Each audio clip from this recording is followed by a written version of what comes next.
ಅನಾಗರಿಕವಾಗಿ ಸಿದ್ದರಾಮಯ್ಯನ ನಡೆಸ್ಕೊಂಡಿರುವಂಥದ್ದು ಕಾಣ್ತಾ ಇದೆ. ಇದು ಕಾಂಗ್ರೆಸ್ಸಿನ ಸಂಸ್ಕೃತಿ.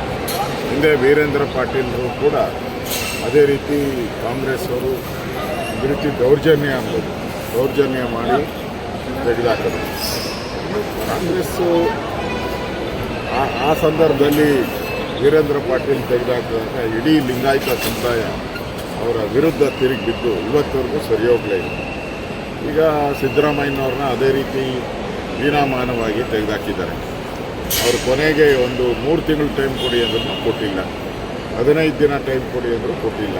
ಇದೆಲ್ಲ ಮಾಧ್ಯಮದಲ್ಲೂ ಕೂಡ ಬಂದಿದೆ. ಈಗ ಹೊಸ ಸರ್ಕಾರ ಬಂದರೂ ಕೂಡ ಹಳೆ ಪದ್ಧತಿಗಳೇ ಇರ್ತದೆ.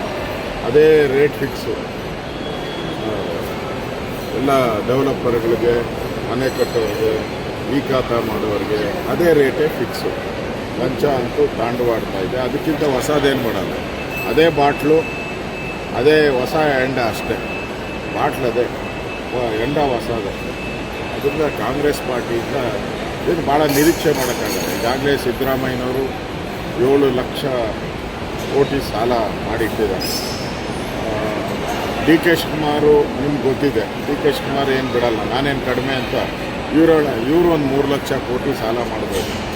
ಒಟ್ಟಲ್ಲಿ ಸಾಲದಲ್ಲೇ ಈ ಸರ್ಕಾರ ಜನಗಳ ಮೇಲೆ ಹೊಸ ತೆರಿಗೆಗಳನ್ನು ಹಾಕ್ತಾರೆ. ಇದು ಇಲ್ಲಿಗೆ ನಿಲ್ಲಲ್ಲ. ಹೊಸ ತೆರಿಗೆಗಳನ್ನು ಹಾಕ್ತಾರೆ.